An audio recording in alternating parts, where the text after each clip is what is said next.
The dawn of November 25, 2025 arrived with a piece of news that left many in disbelief.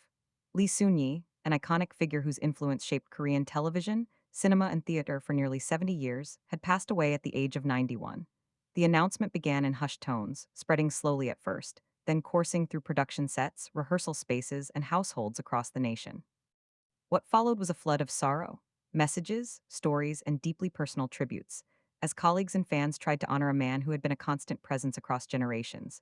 Among those who expressed their heartbreak were young stars Lee Ki-min, I Am Yoona, known widely as Yoona, and Junho. Though they rose to prominence long after Lee Soon-yi laid the foundation for modern Korean acting, each spoke of him as a symbol of relentless dedication. Lee Ki-min shared how he learned that the tiniest gestures, a breath, a slight pause, a subtle glance, could carry the weight of an entire performance. Yoona remembered watching him command a stage, turning even silence into something powerful. Junho reflected that no summary could ever encompass a career that spanned sitcoms, heavy dramas, classical plays, and even public service, choosing instead to convey his gratitude for the path Lee had paved.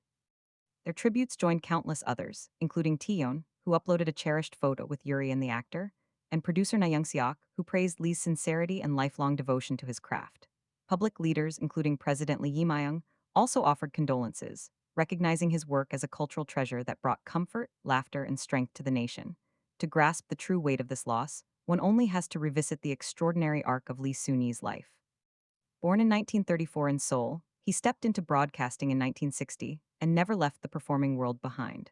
Through the decades, he appeared in more than 140 dramas, countless films, and a vast repertoire of stage productions, from the record-breaking What on Earth is Love to the beloved High Kick series that introduced him to new generations, and later the popular travel show Grandpa's Over Flowers.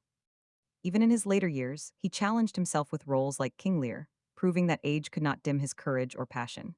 In January 2025, he was honored with the Desang at the KBS Drama Awards, a crowning acknowledgement of his lifelong contributions, though by the fall he stepped back quietly due to declining health.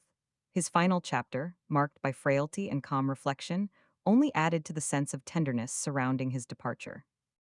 In the hours after the news broke, sorrow appeared everywhere.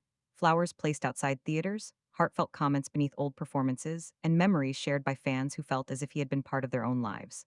For Lee Ki-min, Yoona, Junho, and so many others in the industry, the loss is both personal and artistic. A goodbye to a mentor who taught not through speeches, but through the power of example. For audiences, it is the sudden emptiness left by someone who always seemed unwavering. Lee Soon-yi's life reminds us that the depth of mourning reflects the depth of love, and the legacy he leaves behind will continue to inspire, guide, and soothe for generations to come.